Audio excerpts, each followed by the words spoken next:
Selamat siang pemirsa, Majelis Hakim Pengadilan Tipikor Jakarta saat ini sedang membacakan vonis terhadap mantan Menteri Sosial Juliari Batubara atas perkara dugaan suap bansos COVID-19 untuk wilayah Jabodetabek yang dibacakan sejak pagi hari tadi. Kita akan simak bersama pemirsa jalannya sidang. Diri terdakwa, sehingga oleh karena itu terdakwa haruslah dinyatakan terbukti secara sah dan meyakinkan bersalah melakukan tindak pidana korupsi sebagaimana dimaksud di atas. Menimbang bahwa oleh karena terdakwa telah terbukti secara sah dan meyakinkan bersalah melakukan tindak pidana sebagaimana didakwakan dalam dakwaan alternatif ke-1 surat dakwaan penuntut umum aku, maka terdakwa haruslah dijatuhi pidana. Menimbang bahwa dengan telah terbuktinya seluruh unsur dalam dakwaan alternatif ke-1 tersebut, maka majelis hakim tidak sependapat dengan pembelaan dari terdakwa dan tim penasihat hukumnya tersebut, karena sengaja sesuatunya telah turut dipertimbangkan oleh majelis hakim dalam mempertimbangkan unsur dakwaan penuntut umum tersebut. Oleh karenanya terhadap pembelaan terdakwa dan tim penasihat hukumnya tersebut selain dan selebihnya haruslah dinyatakan ditolak. Menimbang bahwa dalam surat tuntutannya penuntut umum pada Komisi Pemberantasan Korupsi memohon kepada majelis agar terdakwa dijatuhi pidana tambahan berupa pencabutan hak untuk dipilih dalam jabatan publik selama 4 tahun setelah terdakwa selesai menjalani pidana pokok, dengan alasan bahwa jabatan terdakwa selaku Menteri Sosial Republik Indonesia merupakan jabatan publik, yaitu pejabat negara yang dipilih oleh Presiden RI untuk menjalankan tugas pemerintahan di bidang Kementerian Sosial.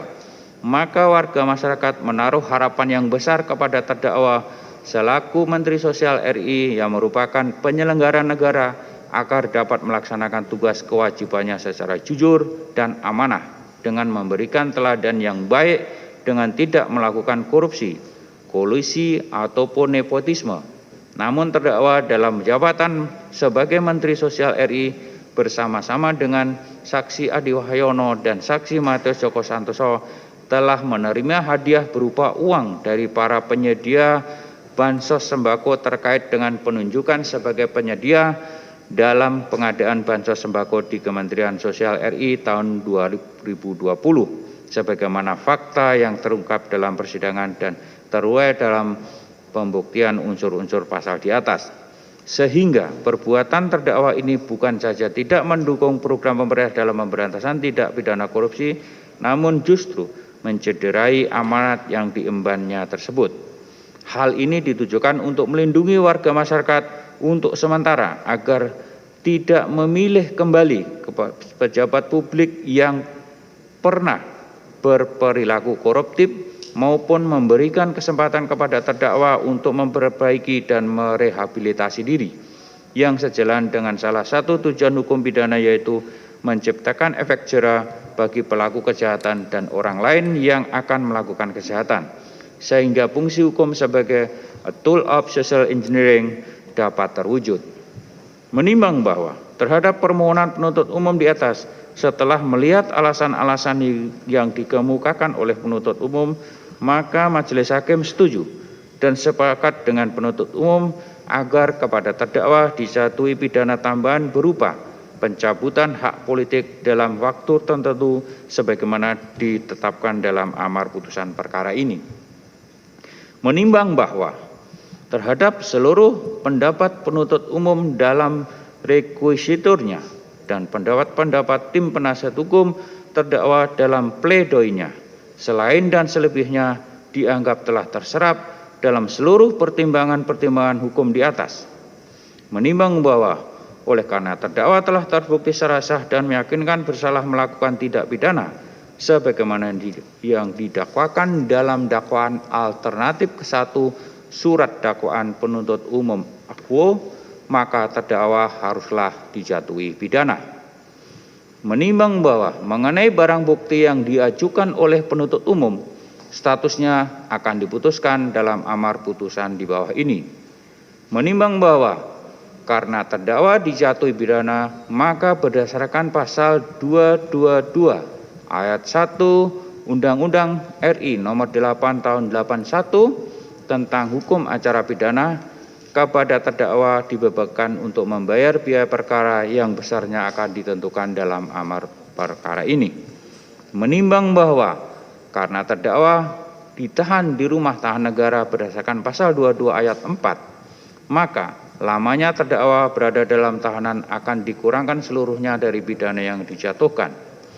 Menimbang bahwa sebelum mempunyai kekuatan hukum sesuai dengan pasal 193 ayat 2 huruf B Kitab Undang-Undang Hukum Acara Pidana menetapkan agar terdakwa tetap berada dalam tahanan. Menimbang bahwa sebelum menjatuhkan pidana terhadap diri terdakwa, maka perlu dipertimbangkan hal-hal yang meringankan dan hal yang memberatkan pada diri terdakwa. Hal-hal yang memberatkan, perbuatan terdakwa dapat dikualifikasi tidak ksatria, ibaratnya lempar baju sembunyi tangan, berani berbuat tidak berani bertanggung jawab, bahkan menyangkali perbuatannya. Perbuatan terdakwa dilakukan dalam keadaan darurat bencana non-alam, yaitu wabah COVID-19. Tindak pidana korupsi di wilayah hukum Pengadilan Tindak Pidana Korupsi pada Pengadilan Negeri Jakarta Pusat menunjukkan grafik peningkatan baik kuantitas maupun kualitasnya. Keadaan yang meringankan, terdakwa belum pernah dijatuhi pidana. Terdakwa sudah cukup menderita, dicerca, dimaki, dihina oleh masyarakat. Terdakwa telah divonis oleh masyarakat telah bersalah. Pada secara hukum, terdakwa belum tentu bersalah sebelum adanya putusan pengadilan yang berkekuatan hukum tetap. Selama persidangan kurang lebih 4 bulan, terdakwa hadir dengan tertib, tidak pernah bertingkah dengan macam-macam alasan yang akan mengakibatkan persidangan tidak lancar. Padahal selain sidang untuk dirinya sendiri, selaku terdakwa juga harus hadir sebagai saksi dalam perkara terdakwa Adi Wahayono dan terdakwa Matius Joko Santoso. Dilanjutkan, menimbang berdasarkan perimbangan keadaan yang memberatkan dan meringankan tersebut, menurut hemat Majelis Hakim, pidana sebagaimana pada amar putusan sudah layak dan setimpal serta memenuhi rasa keadilan untuk dijatuhkan kepada terdakwa.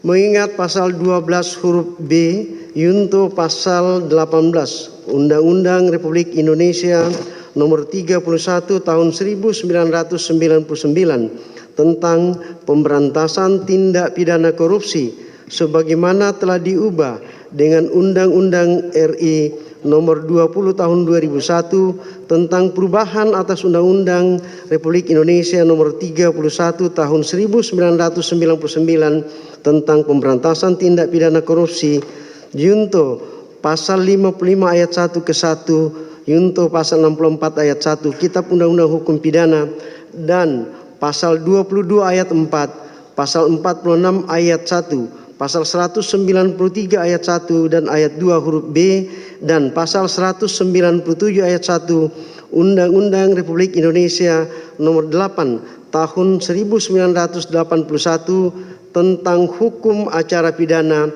serta ketentuan-ketentuan peraturan perundangan dan hukum yang berhubungan dengan perkara ini. Mengadili. 1. Menyatakan terdakwa Juliari P. Batubara telah terbukti secara sah dan meyakinkan bersalah melakukan tindak pidana korupsi secara bersama-sama dan berlanjut sebagaimana dakwaan alternatif ke-1 penuntut umum. 2. Menjatuhkan pidana oleh karenanya terhadap terdakwa dengan pidana penjara selama 12 tahun dan pidana denda sejumlah 500 juta rupiah dengan ketentuan apabila denda tersebut tidak dibayar diganti dengan pidana kurungan selama 6 bulan. 3. Menjatuhkan pidana tambahan kepada terdakwa untuk membayar uang pengganti sejumlah 14.597.450.000 rupiah dengan ketentuan apabila tidak dibayar paling lama 1 bulan setelah perkara ini mempunyai kekuatan hukum tetap, maka harta benda terpidana dirampas untuk menutupi kerugian keuangan negara tersebut dan apabila harta bendanya tidak mencukupi untuk membayar uang pengganti, maka diganti dengan pidana penjara selama 2 tahun. 4. Menjatuhkan pidana tambahan kepada terdakwa berupa pencabutan hak untuk dipilih dalam jabatan publik selama 4 tahun setelah terdakwa selesai menjalani pidana pokok. 5. Menetapkan masa penangkapan dan penahanan yang telah dijalani oleh terdakwa dikurangkan seluruhnya dari pidana yang dijatuhkan. 6. Menetapkan agar terdakwa tetap berada dalam tahanan dengan jenis penahanan rumah tahanan negara. 7. Menetapkan barang bukti.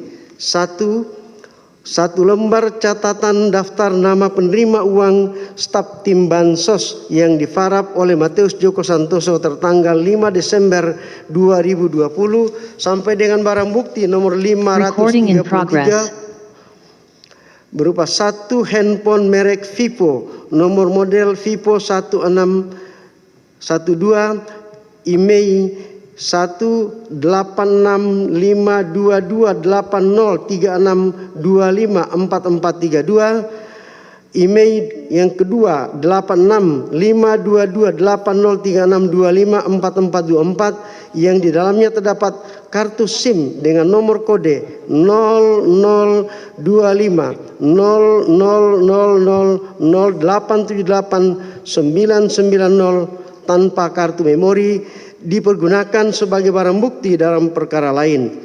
8. Membebankan biaya perkara kepada terdakwa sejumlah Rp7.500. Demikian diputuskan dalam rapat pemusyawaratan Majelis Hakim Tindak Pidana Korupsi pada Pengadilan Negeri Jakarta Pusat pada hari Senin tanggal 23 Agustus 2021 oleh kami Muhammad Dami Sarjana Hukum Magister Hukum sebagai Ketua Majelis, Yusuf Pranowo Sarjana Hukum Magister Hukum, dan Hakim ad hoc Joko Subagio Sarjana Hukum Magister Teknik masing-masing sebagai hakim anggota.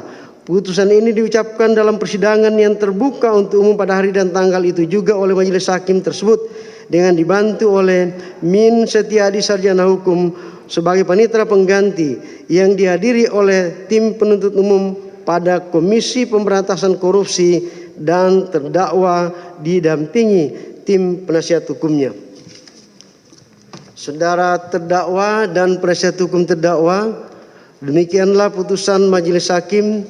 Atas putusan tersebut, undang-undang memberikan hak kepada terdakwa untuk pertama, segera menerima putusan, yang kedua, menolak putusan untuk selanjutnya menggunakan upaya hukum banding, yang ketiga, hak untuk mempelajari terlebih dahulu putusan untuk selanjutnya menentukan sikap apakah menerima atau menolak putusan.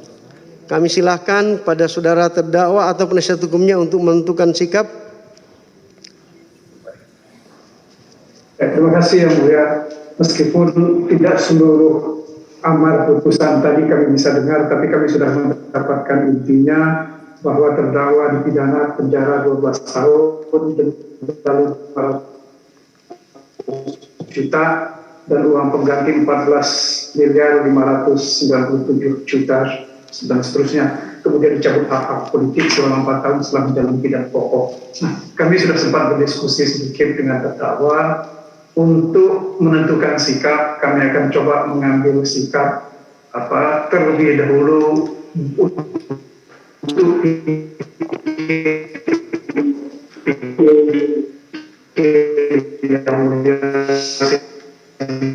nanti ada kesempatan pasang-pasang di dalam putusan tentang penerimaan sejumlah uang dan yang lain-lain tadi yang sudah dibacakan oleh majelis hakim.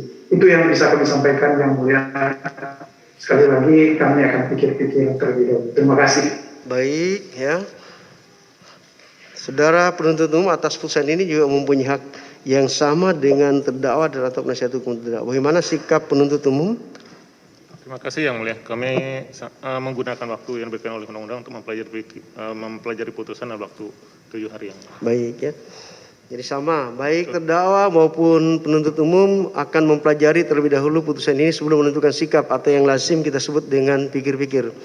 Dengan demikian seluruh rangkaian pemeriksaan perkara yang telah selesai, sidang cukup dan ditutup.